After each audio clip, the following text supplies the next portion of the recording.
புத்திசாலி ஜிம்மி. அழகான ஒரு குட்டி கதை. அழகான கிராமப்பாங்கான மலைப்பிரதேசத்தில் உள்ள ஊரில் அந்த அழகிய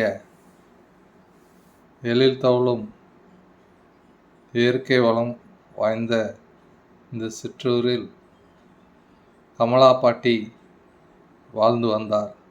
அவருக்கு ஜிம்மி என்ற புத்திசாலியான குட்டி நாய் இருந்தது. ஜிம்மி வெறும் செல்லப்பிராணி மட்டுமல்ல, அது கமலா பாட்டியின் உற்ற நண்பன் மற்றும் உதவியாளன். கமலா பாட்டிக்கு வயதாகிவிட்டதால் அவரால் கடைக்கு சென்று பொருட்களை வாங்குவது சற்று கடினமாக இருந்தது. அதனால் அவர் ஜிம்மிக்கு ஒரு சிறப்பு பயிற்சி அளித்தார்.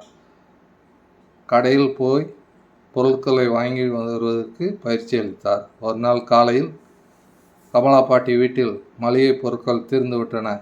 அவர் ஒரு காகிதத்தில் வாங்க வேண்டிய பொருட்களை பட்டியலை எழுதினார். பால் பாக்கெட் 1, ரொட்டி பாக்கெட் 1, முட்டைகள் 4, தக்காளி 4 கிலோ, பிஸ்கட் 4 பாக்கெட். இந்த பட்டியலையும் தேவையான பணத்தையும் ஒரு சின்ன பையில் போட்டு அதை ஜிம்மியின் கழுத்தில் கட்டினார். அதன் வாயில் ஒரு மூங்கில் கூடையை கொடுத்தார்.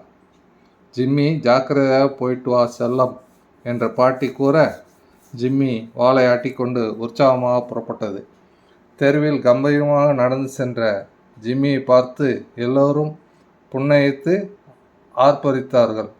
அது நேராக ஊரின் நடுப்பகுதியில் அமைந்துள்ள முருகன் மளிகை கடைக்கு சென்றது.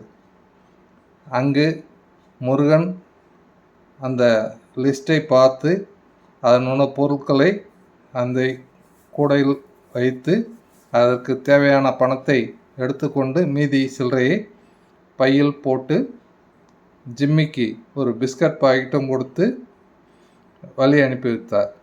அது நேராக கமலா பாட்டி வீட்டுக்கு வந்து கமலா பாட்டியிடம் கொடுத்தது. கமலா பாட்டி மிகுந்த மகிழ்ச்சியோடு அதை பெற்றுக்கொண்டு keep it up, thank you Jimmy என்று வாழ்த்து கூறினார். நன்றி.